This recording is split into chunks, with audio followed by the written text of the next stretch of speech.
Unposted letters book का ये एक और टॉपिक है, a relationship that matters you the most. वो रिश्ता जो आपके लिए बहुत मायने रखता है।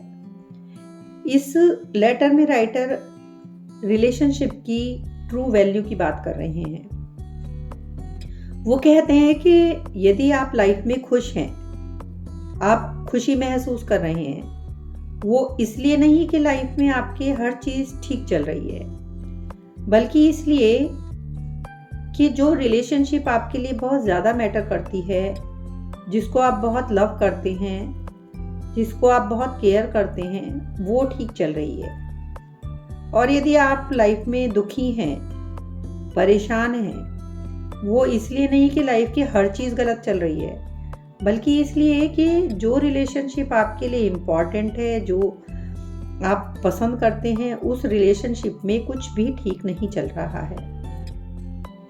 रिलेशनशिप उन बीज की तरह से है, उनको ठीक से नर्चर और डेवलप करना है, और एक्सपेक्टेशन उन वीड्स की तरह से है जो समझौते के रूप में अपने आप ग्रो कर जाती हैं। यानी कॉम्प्रोमाइजेस जब किसी रिलेशनशिप में ग्रो कर जाते हैं तो वो वीड्स की तरह से होते हैं। यदि आपने अपनी रिलेशनशिप को बनाने में बहुत ज़्यादा इन्वेस्ट कर दिया है, टाइम भी और एनर्जी भी, एफर्ट्स भी, इन्वेस्टमेंट का मतलब यहाँ पर रिलेशनशिप को स्ट्रॉन्ग बनाने में लगाए गए टाइम एफर्ट से है, तो वो एक्सपेक्टेशन फिर भी मैनेज हो जाएंगी।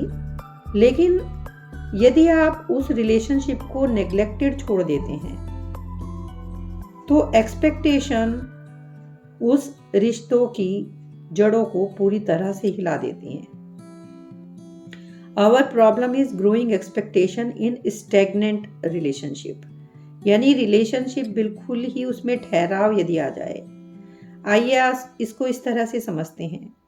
जैसे सपोज आपने कोई सेविंग अकाउंट है आपके पास, आपने उसमें कुछ पैसे डाले हैं, डिपॉजिट किया है, और उसमें से आप कुछ विड्रॉ करते हैं, तो उसमें से आप कुछ एक, जितना आपने जमा किया है उसमें से कुछ एक लेवल तक ही विड्रॉ कर सकते हैं। इसी तरह से रिलेशनशिप होती है कि उसमें आपने जितना भी जमा किया है उसमें से उतना ही विड्रॉल पॉसिबल है जितना आपने उस रिलेशनशिप को बनाने में या उस रिलेशनशिप में आपने डिपॉजिट किया है। एक रिलेशनशिप में जहाँ बहुत सारा इमोशनल रिजर्व है, यानी बहुत टाइम एफर्ट, काफ़ी मेहनत से उसको बनाया गया है, तो वहाँ पर तो गलतियों को फिर भी टॉलरेट किया जाएगा और माफ़ भी कर दिया जाएगा, क्योंकि वहाँ पर उस इंसान ने उस रिलेशन को बनाने में बहुत मेहनत की है। उसकी प्रॉब्लम भी समझी जाएगी, उसकी गलती को भी समझा जाएगा। हालांकि कई बार ऐसा होता है उस व्यक्ति की बात करने का तरीका, कम्युनिकेशन, लैंग्वेज ठीक नहीं भी होती है, और उसकी इंटेंशन जो होती है, उसके पीछे की इंटेंशन ठीक होती है लेकिन लैंग्वेज ठीक नहीं होती है, तो वो रिलेशनशिप फिर भी चल जाती है। In all, the relationship will be good because you are considered good, क्योंकि आप शुरू से उसमें अच्छा करते आ रहे हैं, तो वो रिलेशनशिप अच्छा माना जाएगा और आप अच्छे समझे जाओगे, क्योंकि उस रिलेशनशिप को बनाने में जो इमोशनल रिजर्व वहाँ डिपॉजिट है वो बहुत है। हाउएवर, कुछ रिलेशनशिप ऐसी होती हैं जिनको फॉर ग्रांटेड ले लिया जाता है। The permanence of the relationship is assumed and nothing is done to nurture the relationship, यानी इस तरह से मान लिया जाता है कि ये तो ऐसे ही है और इसमें कुछ भी एफर्ट डालने की ज़रूरत ही नहीं है, तो वो रिलेशनशिप नर्चर करने के लिए यदि वो इंसान कुछ भी नहीं करता है, क्योंकि यदि वो यही सोचते हैं कि ये तो हमारी रिलेशनशिप परमानेंट है, इसके लिए हमें एफर्ट करने की क्या ज़रूरत है।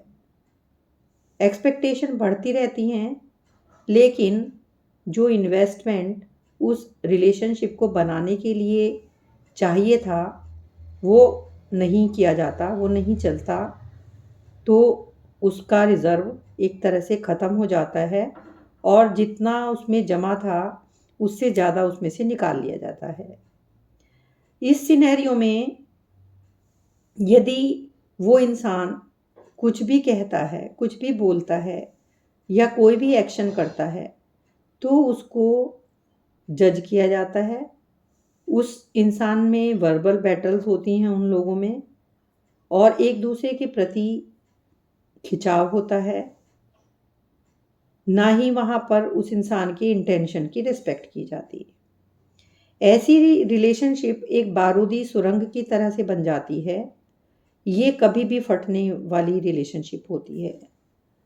तो ये सॉल्यूशन जो है बहुत सिंपल है कि किसी भी रिलेशनशिप में जितना ज़्यादा से ज़्यादा डिपॉजिट करेंगे वो रिलेशनशिप उतना ही ज़्यादा इंड्योरिंग होगा। No active relationship can be free from withdrawal. किसी में भी ऐसा तो नहीं होता है कि उसमें से विड्रॉल हम रिलेशनशिप में ना करें, बट हमको और ज़्यादा और इनफ डिपॉजिट उनमें करते रहना चाहिए। रिलेशनशिप को क्वालिटी टाइम इन्वेस्ट करके हमें नर्चर करना चाहिए। सुनने का, समझने का टाइम लगाना चाहिए। जितना पॉसिबल हो कम्युनिकेट करें, एक दूसरे को समझें। As often as possible communicate to be understood. Make your love visible by being expressive and demonstrative. एक दूसरे के प्रति अपने फीलिंग्स को, अपने लव को एक्सप्रेस करें, प्यार को दिखाओ। Seek to give but also be graceful in receiving. जब वो आपको प्यार दें तो उसको ग्रेसफुली एक्सेप्ट भी करना है। तो इस तरह से, क्योंकि इस तरह लव देने वाले का जो वैल्यू है वो आप रिस्पेक्ट कर रहे हैं, आप शो कर पाओगे और ये रिलेशनशिप में एक बहुत ही बड़ा डिपॉजिट होगा और डिपॉजिट बाय डिपॉजिट आप एक अच्छी रिलेशनशिप बिल्ड कर दोगे और इस तरह से आपकी लाइफ बहुत हैप्पी होगी।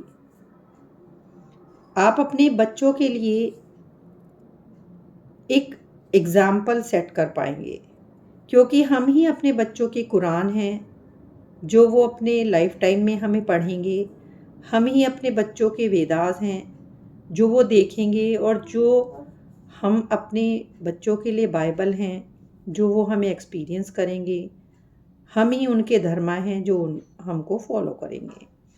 मीन्स माँ बाप की लाइफ या पेरेंट्स की जो लाइफ है या तो उनके लिए वार्निंग बनेगी या फिर एक एग्ज़ाम्पल बनेगी। ये एक बहुत बड़ी रिस्पॉन्सिबिलिटी है। अदरवाइज़ आप कैसे एक्सप्लेन कर सकते हैं? How else can you explain why you come into this planet before them, कि आप उनसे पहले इस दुनिया में क्यों आए। तो इसके लिए आपको अपनी रिलेशनशिप में बहुत ही पॉजिटिव डिपॉजिट्स करने हैं ताकि टाइम आने पे आप उसमें से कुछ फॉर्म उसकी विड्रॉल के लिए ले सकें।